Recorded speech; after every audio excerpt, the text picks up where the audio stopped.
Hello everyone, मैं अर्पणा जैन। स्वागत है आपके हमारे यूट्यूब चैनल जैन क्लासेस में, जिसमें आज हम पढ़ेंगे क्लास 10th का चैप्टर 4 है ना, जिसकी हम चैप्टर पूरा पढ़ चुके हैं। एक्सरसाइज रह गई है, वो हम इसमें कर लेंगे। लास्ट वीडियो जो डाला है उसमें आपको पूरा एक्सप्लेन किया है चैप्टर, ठीक है। अभी हमको सिर्फ इसकी एक्सरसाइज पढ़नी है, ठीक है। चलो, नाम क्या है चैप्टर का? जननी तुल्यवत्सला, है ना। माँ का जो प्यार होता है वो कैसा होता है? सबके लिए एक समान होता है। ये पूरा चैप्टर हमने जो पढ़ा है उसमें पूरा ये बताया है, ठीक है। अब हम इसकी एक्सरसाइज करते हैं। पहला क्वेश्चन दिया है, एक पदेन उत्तरम लिखत। एक पद में आपको उत्तर देना। आपको पता है कि पद क्या होता है, ठीक है। हमने आपको बहुत बार बताया है कि पद क्या होता है, ठीक है ना। किसी भी शब्द में जब हम विभक्ति लगा देते हैं तो वो क्या बन जाता है? पद बन जाता है। चलो, पहला है वृषभ दीन इति जाननपि कह तम नुद्यमानम आसीत्। क्या कह रहे हैं? वृषभ दीन मतलब, वृषभ मतलब क्या होता है? बैल। बैल कैसा है? दीन है। दीन मतलब कमजोर है। ऐसा जाना ना पे, जानते हुए भी कि वो क्या है? बैल कमजोर है। ऐसा जानते हुए भी कौन? तम मतलब उसको, नुद्यमानम आशित, जबरदस्ती काम करने के लिए धकेलता या जबरदस्ती से काम करवाता था। तो कौन करवा रहा था? कृषक, है ना। कौन करवाया है? कृषक। देखो, जिस तरह से वो क्वेश्चन पूछेंगे जिस वाली विभक्ति में, उसी वाली विभक्ति में हम आंसर दे देंगे, ठीक है। तो जैसे किम के शब्द रूप में, जैसे हम बालक का अगर हम शब्द रूप किम के रूप में बताएं तो शब्द क्या बनता है? कह बनता है, क्वेश्चन मार्क, है ना। तो इनने पूछा है कह, तो हमने आंसर उसका क्या दे दिया? कृषक। अगर उन्होंने विसर्ग लगाया है तो हम आंसर उसको काय में दे देंगे? विसर्ग में ही दे देंगे, ठीक है। जिस विभक्ति में क्वेश्चन किया जाएगा उसमें आंसर हमको देना पड़ता है, ठीक है। तो इन्होंने पूछा है कि वृषभ दीन है या बैल कमजोर है, ऐसा जानते हुए भी कौन उसको जबरदस्ती काम करने के लिए कहता या करवाता था? तो कौन करवा रहा है? कृषक। कृषक मतलब वो किसान। सेकंड देखो, वृषभ कुत्र पपात। वृषभ मतलब बैल, कुत्र कहाँ गिर गया, पपात मतलब गिरना। तो कह रहे हैं बैल कहाँ गिर गया। अब देखो, यहाँ पर भी कुत्र आता है, वहां हमको इतना पता होना चाहिए कि यहाँ पर किसी स्थान की बात कर रहे हैं, ठीक है। तो जैसे कोई भी आता है तो इसमें हम कौन सी विभक्ति लगाते हैं? सप्तमी विभक्ति लगाते हैं। कोई भी अगर यहाँ पे कुत्र आ जाता है, कुत्र का मतलब होता है कहाँ, कोई स्थान बताना है, तब वहां कुत्र लगाते हैं, ठीक है। तो यहाँ इन्हें क्या कह दिया? क्षेत्रीय मतलब खेत में। कहाँ गिरा था वो बैल? कहाँ गिर गया था? तो कह रहे हैं क्षेत्रीय। क्षेत्रीय मतलब उस खेत में गिर गया था, ठीक है। दुर्बलेषु ते कस्या अधिका कृपा भवति। कह रहे हैं दुर्बल पुत्र पर। देखो, अधिकरण विभक्ति में क्या निकलता है? मैं या पर का बोध निकलता है ना। तो क्या कह रहे हैं? दुर्बल पुत्र पर, सुते मतलब पुत्र, किसी की अधिक कृपा होती है। कश्या, अब उन्होंने क्या कहा है? कस्या मतलब ये स्त्रीलिंग शब्द है। अगर यही पुल्लिंग शब्द में आता तो यहाँ पर क्या लगा होता? कश्य, किसका। मगर आया क्या है? कस्या मतलब किसकी अधिक कृपा होती है। तो किसकी होती है? मातु मतलब माता की, ठीक है। षष्ठी विभक्ति आई है तो हम इसको भी लगेंगे, उसी में लिख देंगे। तो किसकी कृपा होती है? माता की अधिक कृपा होती है। देखो, नेक्स्ट आया है कयो एक शरीरेण दुर्बल आशीत। कयो मतलब कौन सी विभक्ति लगी इसमें? सॉरी, वचन लगा है, द्विवचन लगा है, ठीक है। जैसे हम पढ़ते हैं ना, राम यो, फिर वो काय में आता है? षष्ठी और सप्तमी विभक्ति में आता है, ठीक है। तो कह रहे हैं दोनों में से एक शरीर से दुर्बल था। कौन, है ना। कौन मतलब दोनों में से कोई एक जो था वो शरीर से दुर्बल था, तो कौन था? तो क्या कह रहे हैं? बलिवर्दयो। देखो, जैसा इनने क्वेश्चन पूछा है कयो, वैसा हमने आंसर दे दिया है बलिवर्दयो, ठीक है। मतलब बैल, एक बैल क्या था? शरीर से दुर्बल था। कौन एक? कोई एक जो था, कह रहे हैं शरीर से दुर्बल था कोई एक, तो बताना है बलिवर्दयो, ठीक। नेक्स्ट है चंडवातेन मेघस्वरस्य सह कह समझायते। चंडवातेन, चंड बात मतलब वायु, चंड मतलब तेज, तेज हवा, और यहाँ से चा ले लेंगे तो हो जाएगा और मेघरस, मेघ रवैस्य, यहाँ विसर्ग हो जाएगा। तो मेघ रवैस्य मतलब मेघों की, बादलों की ऊंची गर्जना से या जोर की आवाज से, के साथ क्या? सम आ जाए, समझायत मतलब कौन आया, क्या हुआ, मतलब तेज हवाओं से और मेघों की गर्जना के साथ क्या हुआ? तो क्या हुआ था? प्रवर्षः। प्रवर्षः मतलब क्या हुआ? तेज बारिश। इतनी तेज बारिश कर दी इंद्र जी ने कि पूरा खेत भर गया, चारों तरफ पानी पानी हो। अगर वो थोड़ी सी कम वृष्टि करती या कम बारिश करती तो खेत नहीं भरता, और खेत नहीं भरता तो किसान बैल को लेके जाता नहीं। तो उन्होंने इतनी बारिश की ताकि खेत भर जाए। और किसान क्या करे, उसको लेके चला जाए। ठीक है, तो यहाँ इन्होंने पूछा है कि तेज बारिश और मेघों की गर्जना के साथ, सह मतलब साथ, कह समझाया, क्या हो गया, कौन आया या क्या हुआ। तो क्या हुआ था, प्रवर्षः, विसर्ग लगा है तो हम विसर्ग लगा देंगे, प्रवर्षः मतलब बहुत तेज बारिश हो गई। ठीक है, समझ में आया। ये हमको सिर्फ एक वर्ड में देना था तो हमने उनको वन वर्ड में आंसर दे दिया। ठीक है, चलो सेकंड क्वेश्चन दिखा है, अधुलिखिता नाम प्रश्नानाम उत्तराणि संस्कृत भाषा लिखत। ठीक है, आपको नीचे लिखे गए प्रश्नों के उत्तर संस्कृत भाषा में देना। इसी में क्वेश्चन पूछा जाता है कि पूर्ण वाक्य उत्तरम लिखा, तो आपको पूर्ण वाक्य और संस्कृत भाषा में अगर आता है तो आपको उत्तर पूरा लिखना है। ठीक है, एक पद में आंसर यहाँ पर आपको नहीं देना है। जब ऊपर लिखा आता है कि एक पदेन में आंसर, तो तब आपको लिखना, अदरवाइज आपको संस्कृत भाषा आ जाए या आ जाए कि पूर्ण वाक्य उत्तरम, तो आपको पूरा उत्तर लिखना है। ओके, चलिए पहला क्वेश्चन देखते हैं। कृषक किम करोति स्म, कृषक किसान क्या कर रहा था, है ना। कृषक बलिवर्दाभ्याम क्षेत्र कर्षणम करोति स्म, कृषक जो था बलिवर्दाभ्याम, यहाँ पे देखो विभक्ति देखना है। ठीक है, दो वचन, दो की बात हो रही, द्वितीय विभक्ति लगा दी है इन्होंने। हम पढ़ते हैं बालिकाभ्याम, बालकाभ्याम, है ना। तो ये कहाँ पढ़ते हैं हम, तृतीय विभक्ति में भी पढ़ते हैं, चतुर्थ में भी पढ़ते हैं, पंचमी में भी पढ़ते हैं, मगर ये पढ़ते किस वचन में, हम द्विवचन में बात करते। तो कह रहे हैं कि किसान बलिवर्दाभ्याम, दो बैलों के साथ, दो बैलों के द्वारा, है ना। अगर हम इसमें तृतीय विभक्ति लगाएं तो अर्थ क्या निकलेगा, दो बैलों से या दो बैलों के द्वारा। तो कह रहे हैं कि कृषक जो था, किसान जो था, वो दो बैलों के द्वारा क्षेत्र कर्षणम मतलब खेत की जुताई कर रहा था। ठीक है, चलिए माता सुरभि किमर्थम अश्रुणी मुंचति स्म, माता सुरभि जो थी, जो पूरी गायों की जो माता सुरभि थी, किस अर्थ में या किस कारण से अश्रुणी मतलब रो रही थी, किस कारण से वो अपनी आंसू बहा रही थी, कौन सा कारण था। तो क्या कारण था, हमने क्या पढ़ा है चैप्टर में, कि जो दीन वृषभ था, जो बैल था, वो क्या हो गया था, पृथ्वी पर गिर गया था, जमीन पर गिर गया था, इस कारण से। तो कह रहे हैं भूमौ पतिते, पृथ्वी पर गिरने के कारण या गिर जाने के कारण अपने पुत्र को देखकर, स्वपुत्रम दृष्टवा, दृष्टवा में देखो तो प्रत्यय लगा, इसका मीनिंग निकलता है कर या करके। तो कह रहे हैं अपने पुत्र को देखकर जो कैसा हो गया था, भूमौ पतिते मतलब जमीन पर गिरे हुए अपने पुत्र को देखकर माता सुरभि अश्रुणी मुंचति स्म, माता सुरभि आंसू बहा रही थी या रो रही थी। तो किस कारण रो रही थी, अपने पुत्र को भूमि पर गिरे हुए देखकर, दृष्टवा मतलब देखकर। सुरभि इंद्रस्य प्रश्न से किमुत्तरम ददाति, सुरभि इंद्र के प्रश्न का क्या उत्तर देती हैं। जब इंद्र ने पूछा कि तुम क्यों रो रही हो, तो सुरभि जो माता थी उन्होंने क्या उत्तर दिया, क्वेश्चन ये है।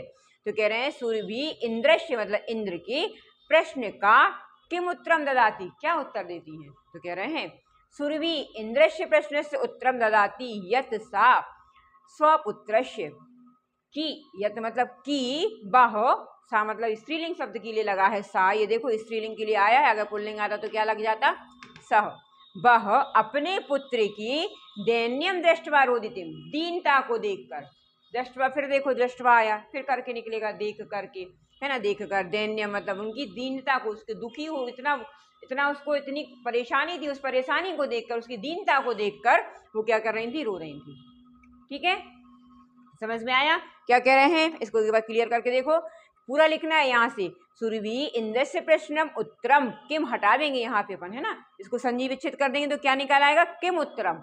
तो उत्तरम ददाती यत की वह अपने पुत्र की दीनता को देखकर रो रही थी। ठीक है, एक एक शब्द का मीनिंग हम आपको इसीलिए बता देते ताकि आप उसको हिंदी में एक बार समझ लो तो आपको संस्कृत करना बहुत आसान हो जाएगा। ठीक है, तो उसको देखकर वो रो रही थी। नेक्स्ट देखो, मातु अधिका कृपा कस्मिन भवति, माता की अधिक कृपा किस पर होती है। अब देखो यहाँ पर अधिकरण विभक्ति लग गई, में और पर का, पर यहाँ पर निकाल दे किस पर होती है, अधिक कृपा किस पर होती है। तो कह रहे हैं मातु अधिका कृपा दीने पुत्रे भवति, दीन पुत्र पर होती है। जिस विभक्ति में क्वेश्चन पूछा गया है उसी विभक्ति में इन्होंने आंसर दे दिया है। ठीक है ना, दीने पुत्रे मतलब दीन पुत्रों पर अधिक कृपा होती है, किसकी, माता की, है ना। ऐसा होता है ना कि कोई बहुत सारी अगर मतलब 4-5 कितनी भी संतान कितनी भी हो, सब पर माँ प्यार सबसे करती है, एक सा करती है, मगर कहते हैं कोई अगर बच्चा कमजोर है तो माँ उस पर ज्यादा ध्यान देती है, उसको ज्यादा कृपा करती है, उस पर ज्यादा लाड़ लड़ाती है ना। तो ऐसे वो कह रहे हैं कि दीने पुत्र, जो दीन पुत्र था उस पर अधिक कृपा होती है, नॉर्मली ही होती है। इंद्रः दुर्बल वृषभस्य कष्टानि अपाकर्तुं किं कृतवान। इंद्र दुर्बल वृषभ के, देखो आधा सा और या आता है तो मतलब यहाँ पे हम काय का बोध निकालेंगे, का या की निकालेंगे, का की निकालते तो क्या कहते हैं, इंद्र ने दुर्बल मतलब कमजोर वृषभ के जो बैल था उसके कष्टों को अपकर्तुम, अपाकर्तुम मतलब दूर करने के लिए, किम कृतवान क्या किया, क्या किया इंद्र ने। तो कह रहे हैं इंद्र दुर्बल वृषभश मतलब इंद्र ने, यहाँ पर देखो प्रथमा विभक्ति लगी है, अर्थ निकालेंगे ने से, है ना। तो इंद्र ने दुर्बल वृषभ मतलब कमजोर बैल के कष्टों को अपाकर तुम दूर करने के लिए अतिवृष्टि ही करता हूं, अतिवृष्टि कर दी, है ना। अतिवृष्टि कृतवान, अगर वो थोड़ी सी वर्षा करता तो बैल वो वृषभ क्या किसान क्या करता, अपने घर नहीं लेके जाता बैलों को, मगर उन्होंने इतनी पानी वर्षा दिया कि पूरा खेत ही भर दिया, वो कहाँ जोतता, है ना। तो क्या किया उन्होंने, अतिवृष्टि कर दी, कम नहीं करी, कम करते तो वो वहीं रुक जाता। जननी कीदृशा भवती, माता कैसी होती हैं, सबकी माताएं कैसी होती हैं, क्वेश्चन किया है इन्होंने। तो कह रहे हैं जननी तुल्य वत्सला भवती, तुल्य वत्सला, तुल्य मतलब एक समान, वत्सल मतलब प्यार रखने वाली, सभी संतानों पर एक सा प्यार रखने वाली होती है। तो क्या कह रहे हैं, तुल्य वत्सला, ठीक है। फिर कह रहे हैं पाठस्मिन कयो संवाद विद्यते, पाठ अस्मिन इस पाठ में, कयो फिर ये देखो द्विवचन के लिए आया है ना, कयो मतलब किन दोनों का संवाद बताया गया, किन दोनों के बीच बातचीत बताई गई है। तो कह रहे हैं अस्मिन पाठे इंद्रस्य, इंद्र की, सुरभि चा और सुरभि के संवाद को बता, चा यहाँ से लगा लेंगे तो इंद्र और सुरभि के संवाद मतलब बातचीत के बारे में बताया गया या बात की गई है, ठीक है। ये आपको क्वेश्चन के आंसर देना बहुत इजी है, अगर आप एक बार चैप्टर समझ लेते हो तो आपको ये सब चीजें बहुत आसान लगेंगी, मगर आपको एक बार चैप्टर समझना, देखो कोई भी सब्जेक्ट का कोई भी जो चैप्टर होता है ना वो इसीलिए दिया जाता है कि आप उसको एक बार समझ लो, एक्सरसाइज में आपको इतना याद नहीं करना पड़ेगा, आप आसानी। अच्छा 10th क्लास में तो ये भी है कि आपको जरूरी नहीं है जो क्वेश्चन यहाँ दिए वही आपको एग्जाम में पूछेंगे, नहीं पूछेंगे क्योंकि आप 10th क्लास में पढ़ रहे हो, है ना। तो 10th क्लास में क्या कर सकते हैं, आपको क्वेश्चन इंटरनल दे सकते हैं, चैप्टर में से आपको क्वेश्चन आ सकते हैं, है ना। तो बेटर क्या है कि हम चैप्टर को अच्छे से समझ लें, फिर एक्सरसाइज आसान हो जाती है, ठीक है, इसीलिए चैप्टर इतना समझाया जाता है। अब लोग सोचते क्या हो कि नहीं हम तो क्वेश्चन है पीछे की एक्सरसाइज रट लेंगे और हम पास हो जाएंगे, हाँ हो जाओगे, मगर बेटर ये है कि हम क्या कर लें, चैप्टर को अच्छे से समझ लें, फिर उसको हम पूरा कर लें, पढ़ सकते हैं आसानी से। चलिए थर्ड क्वेश्चन दिया है, काय स्तंभे दत्ता नाम पदा नाम मेलनम खाय स्तंभे दत्ते, मतलब काय स्तंभ में जो पद दिए हैं उनका मेल करना है खाय स्तंभ से, समानार्थक पद ही कुरु, इसको समानार्थक पद बताना है, समानार्थक मतलब जिनका अर्थ एक ही निकलता हो, है ना। इन्होंने क्या किया है, काय स्तंभ में पद दिए हैं और यहाँ पर जो खाय स्तंभ दिया है इसको अलग अलग कर दिया है, अब आपको इसको इससे मिलाना है कि इसका अर्थ क्या निकलेगा, ठीक है। पहला देखो क्या दिया है, कृच्छेण मतलब होता है कठिनाई, है ना। फिर चक्षुभ्याम मतलब आंखें या नेत्र, जवेन, जवेन का मीनिंग क्या होता है, जल्दी जल्दी, है ना, आराम आराम, धीरे धीरे, जवेन मतलब धीरे धीरे, उद्धृतगत्य मतलब जल्दी जल्दी, इंद्र मतलब इंद्र, पुत्र मतलब पुत्र, शीघ्र मतलब शीघ्र, और बलिवर्धन मतलब क्या होता है आपको पता है, बैल, ठीक है, वृषभ। अब इनको क्या करना है, इनको इससे मेल करना है जो कि इसमें सही दिया, ठीक है। चलिए मेल करते हैं, पहला दिया है कृच्छेण, कृच्छेण का मीनिंग क्या दिया है इन्होंने, कठिनाई से, है ना। तो इसका जब हम समानार्थक शब्द बनाएंगे तो सेम बनेगा, वही मतलब निकलेगा। तो यहाँ पर क्या दिया है, काठिन्यन, ये दिया है, तो ये किससे हो जाएगा, इसका मेल हम इससे कर देते हैं, दोनों का मीनिंग एक ही है, ठीक है। फिर दिया है चक्षुभ्यार्थम नेत्राभ्याम, ये हमको पता है चक्षु मतलब होता है नेत्र, आंखें, जवेन द्रुत गत्या, धीरे धीरे और जल्दी, एक ही चीज है उनका, है ना, दोनों चीजों का क्या है मीनिंग एक ही है। फिर कह रहे हैं इंद्र, इंद्र मतलब बाशव, बाशव मतलब बासव का मतलब भी होता है इंद्र, ठीक है, इंद्र को बासव भी बोला जाता। पुत्र मतलब सुता, शीघ्र मतलब अचिरम, बलिवर्ध मतलब वृषभ, इस तरह से ये मैच हो जाएंगे, यहाँ पर ये इसके सारे के सारे ये सही दिए हैं, ठीक है। इसको देख के आप इसको आराम से कर सकते हो, कच्छेण, काठिन्यन, चक्षुभ्याम नेत्राभ्याम, जवेन दुर्गत्या, इंद्र बासव, पुत्रा श्रुता, शीघ्रम आचिरम, बलिवर्ध वृषभ, ये आपको अनेकार्थी शब्द दिए गए हैं, समानार्थक शब्द दिए गए हैं, उनका मतलब एक ही होता है, जैसे कि हम पर्यायवाची पढ़ते हैं तो एक के अनेक शब्द बताना, ठीक है, ये होता है समानार्थी। तो ये आपकी पूरी यहाँ पर कंप्लीट हो गई।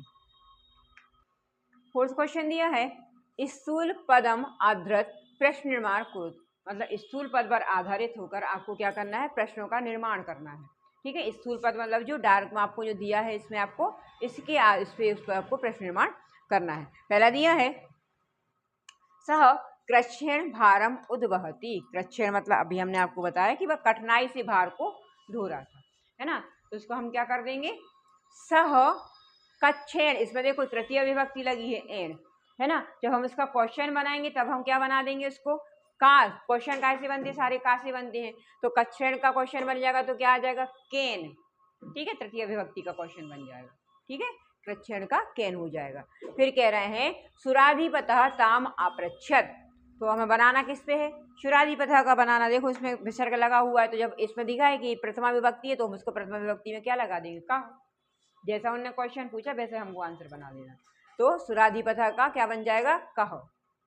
ठीक, समझ में आ रहा है ना, बहुत ईजी है क्योंकि। फिर कह रहे हैं अयम अन्येभ्यो दुर्बलः। अब इसमें कौन सी विभक्ति आई है, देखो ये तो व्यो तो कौन सी में आता है, तृतीय चतुर्थी पंचमी सब में आता है। तो इसको हम या तो केभ्या लिख दो, इसकी जगह आप केभ्यो भी लिख सकते हो, ये भी आ जाएगा। ठीक है, दो की बात करिए। फिर धेनु नाम माता सुरभि आसीत, तो काशाम माता सुरभि आसीत। धेनु नाम जो विभक्ति इसमें आई है वो हमने पीठ नीचे लगा दी है, काशाम। सिर्फ सारे क्वेश्चन वर्ड हमें का से बनाना है, ये आपको पता है। फिर है सहस्राधिकेशु पुत्रेशु सस्वपे साधुकी आसीत। तो इसमें तो क्वेश्चन का इसी में दिया है केसु, क्वेश्चन क्या बन जाएगा, केसु। जो विभक्ति लगी है सब में देखो, जो विभक्ति लगी है उसी विभक्ति के आधार पर हमने क्वेश्चन बनाया है और ऐसा ही क्वेश्चन बनता है। ठीक है, समझ में आ गया। तो ये क्वेश्चन कैसे प्रश्न निर्माण के पता नहीं किसको कैसे कठिन लगते हैं, ये सारे सब इजी है। जैसे आपको वो दिया हुआ वैसे आपको क्वेश्चन बना देना है। ठीक है, चलिए नेक्स्ट क्वेश्चन दिया है रेखांकित पदे यथास्थानम संधि विच्छेद व संधि कुरुत। आपको इसमें संधि भी करनी है और उसका विच्छेद भी करना है। ठीक है, अच्छा बताओ संधि करना कठिन है कि विच्छेद करना कठिन है, संधि को विच्छेद करना कठिन है कि संधि करना कठिन है। संधि करना कठिन होता है ना। विच्छेद तो हमको पता है, विच्छेद करना तो फिर भी थोड़ा बहुत सरल हो जाता है ना। विच्छेद करने के लिए क्या करना पड़ता है, हमको जो लिखा है उसको अलग अलग करना। अब संधि जब आप करते हो तो हमें उसमें बताना पड़ता है कि ये कहाँ से कैसे क्या हो गया। जैसे पहले दी हुई है कृष्ण का क्षेत्र का श्रम कुर्वन आसीत। ठीक है ना, इसका क्या बन जाएगा, कुर्वन आसीत। संधि क्या बनेगी, ये जो गलत, ये जो संधि दी हुई है ये गलत है ना, इसको आपको नहीं लिखना है। ये बनेगी, देखो पहले तो क्या करेंगे हम, कुर्वन का पूरा जो कहते हो ये लिख दिया। अब ये जो आधा ना है, अब जब आधा ना बड़े आ में मिलेगा तो पूरा ना हो जाएगा, है ना। अनुस्वार संधि हुई है, मगर कहते हैं जब अनुस्वार यहाँ पर जब अनुस्वार आता है तो हमें उसकी ध्वनि को पूरा करने के लिए उसी अनुस्वार का एक बिल्कुल सेम उसी का आधा वर्ण यहाँ पर यूज करना पड़ता है। ठीक है, जैसे हम यहाँ पर क्या कर देंगे, कुर्वना शीत, ये सही लिखा है। ठीक है, तो पंचम वर्ण जो आया ना में आ मिला तो बड़ा आ बन गया। ठीक है, मगर हमें इसी अनुनासिक का आधा व्यंजन यहाँ पर लेना पड़ेगा, तब हम उसकी ध्वनि पूरी कर पाएंगे, है ना। तो शब्द क्या बन जाएगा, कुर्वना शीत। अब ये सही आ रहा है। ठीक है, तो ऐसे ये संधि हो जाएगी। फिर दिया है तयोरेकः। शब्द क्या दिया है, तयोरेकः। इसको हम देखते हैं, तयोरेकः। ठीक है, अब इसमें से हमको ये तो समझ में आ रहा है कि जो एक ही मात्रा लगी है इसको अगर हम बाहर कर देते हैं तो शब्द क्या बन जाएगा, एक। अब यहाँ पर क्या बचा, आधा रा बचा, क्योंकि हमने उसमें से स्वर निकाल दिया तो आधा हो गया, व्यंजन तो आधा हो गया ना। और जहाँ पर भी आधा रा होता है, आधा सा होता है, तीनों आधे आधे होते हैं या ओ की मात्रा होती है तो वहां पर विसर्ग आ जाता है। ये हम आपको बहुत बार बता चुके हैं। ठीक है, फिर भी हम यहाँ पे क्या करेंगे, इस आधे रा को हमने विसर्ग कर दिया और एक ही मात्रा यहाँ पर निकाल दी तो शब्द बन गया तयो प्लस एक। ठीक है, ये आपकी संधि हो गई। नेक्स्ट दिया है ना उत्थित, ना उत्थित। ठीक है, अब इसमें क्या हो जाएगा, अब हमको ये समझना है कि इस ना में क्या है, आ है। ये तो पूरा आ बना ना, तब तो ये पूरा ना बना। तो इसमें जो आ है, इस आ और इस ऊ का मेल हो जाता है तो ओ की मात्रा बन जाती है, ये हमको पता है ना। आ और ऊ से मिलके तो ओ की मात्रा बनती है ना। तो हमने क्या कर दिया, इसमें से आ निकाला और ऊ, इसको आ को और इस ऊ से मिला दिया तो ओ की मात्रा बन गई, तो शब्द बन गया नोत्थितः। ये शब्द बन गया। बाकी सब जो कहते हो लिखना, हमको सिर्फ यहाँ पर मेल करना, तो हमने कर दिया। ठीक है, चलिए नेक्स्ट देखो, इसको थोड़ा ध्यान से देखो। कह रहे हैं सत स्वपी, सत्स्वपी, शतस्वपी। ठीक है, अब इसमें क्या करेंगे, पहले तो हमको ये समझ में आ रहा है कि ये पी बना है, मतलब यहाँ पे अपी है। ठीक, सबसे पहले तो ये अपी है। ठीक है, अब जब हम इसमें से बा में से हमने आ को निकाल दिया तो ये बा कैसा हो गया, आधा हो गया ना, और आ इसमें चला गया तो ये अपी पूरा बन गया। अब यहाँ पर बचा क्या, अब यहाँ पर ये बचा सत। ठीक है, ये सा है, यण संधि के नियम के अनुसार क्या हो जाता है, हमने आपको बहुत बार बताया है, या का ई हो जाता है, बा का ऊ हो जाता है ना, ये है ना। चलिए, तो इस बा का हम क्या कर देंगे, आधे बा का, ये सा लिखा हमने पूरा कर दिया इसको, और इसमें ऊ लगा दिया, क्योंकि बा का ऊ हो जाता है। ऊ का मतलब ये है कि स्वर हो जाता है। अब स्वर को हम उसके मेन रूप, मूल रूप में नहीं लिखते, हम उसमें क्या लिखते हैं, उसकी मात्राएं के रूप में लिखते हैं।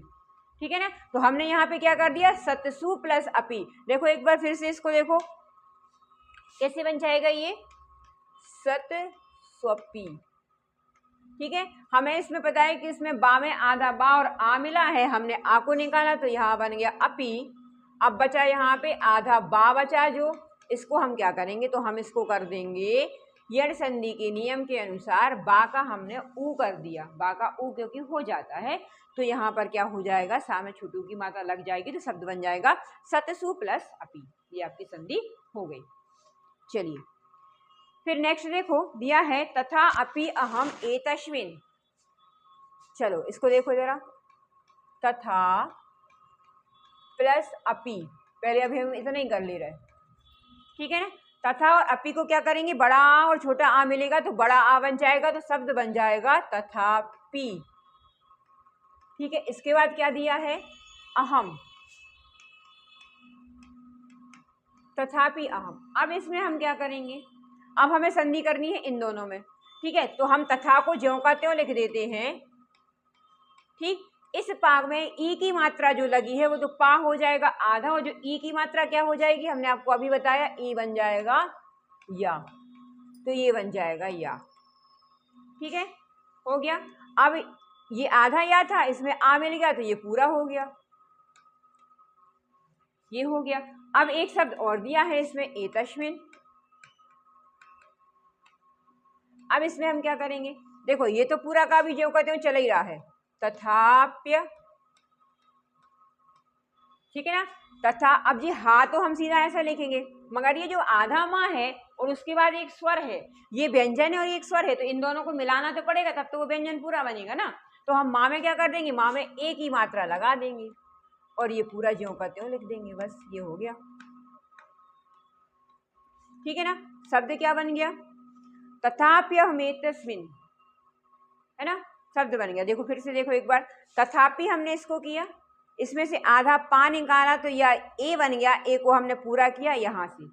ठीक, फिर इस माँ में और इस ए का हमने मेल कर दिया, तो माँ में एक ही मात्रा लग गई, बाकी पूरा ज्यों का त्यों लग गया। ठीक है, शब्द बन गया तथाप्य, तथाप्य, हा तक पढ़ लो, तथाप्यहमेतस्मिन्, शब्द बन गया।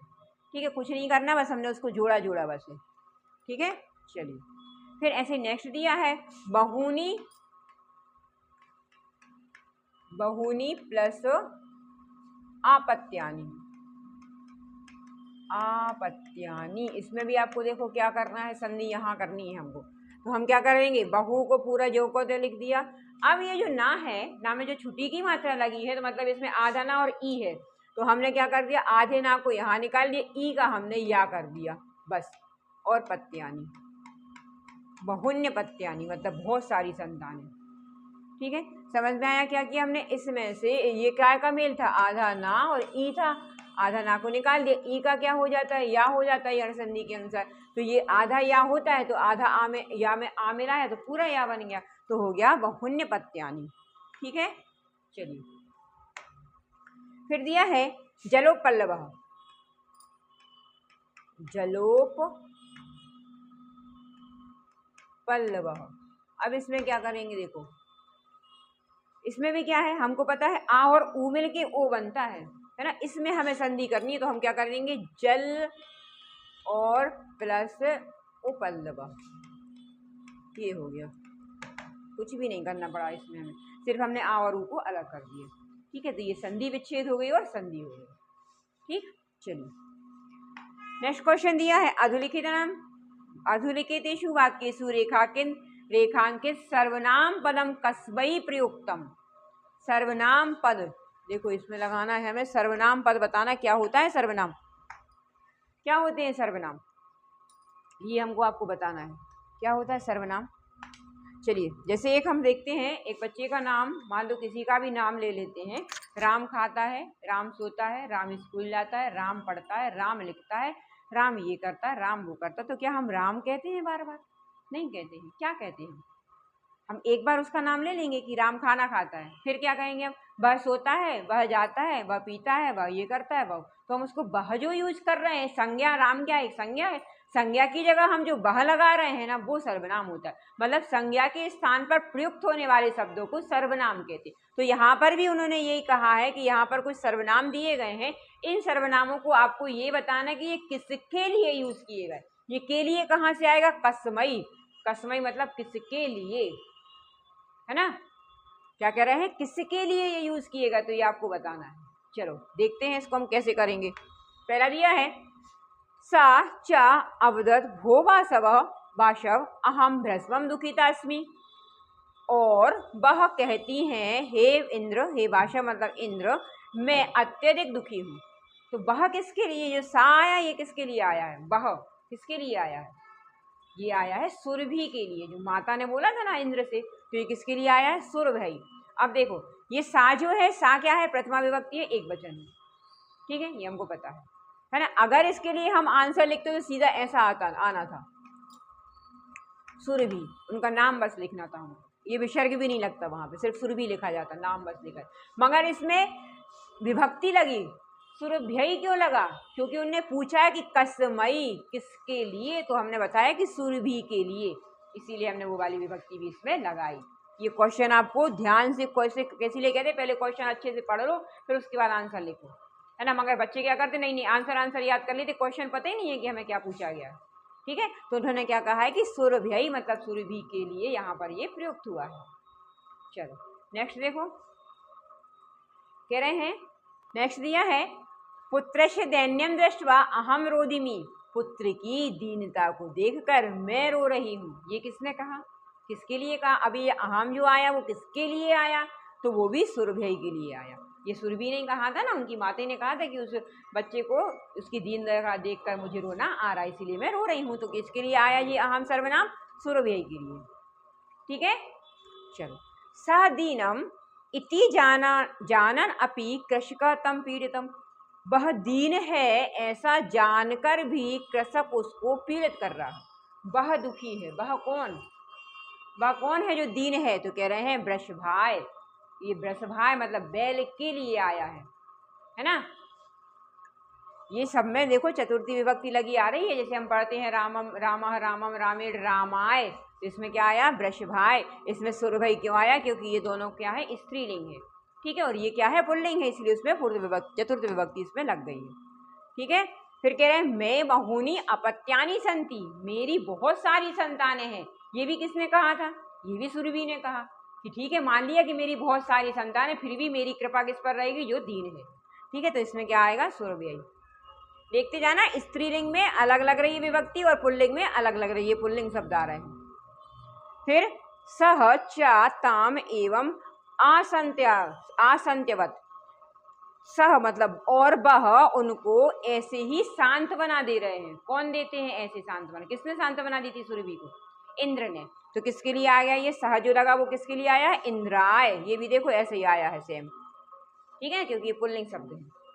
ठीक, फिर कह रहे हैं सहस्रेषु पुत्रेषु सस्वपि तव अस्मिन् प्रीति अस्ति। हजारों पुत्रों में भी मेरी प्रीति किस पर है? तुम्हारी प्रीति उस पर ही क्यों है? ऐसा किसने कहा? ये कहा था सुरभि ने कहा कि मेरी मतलब मेरी जो क्या है प्रीति, मतलब मेरा प्रेम फिर भी उसी पर है जो दीन है।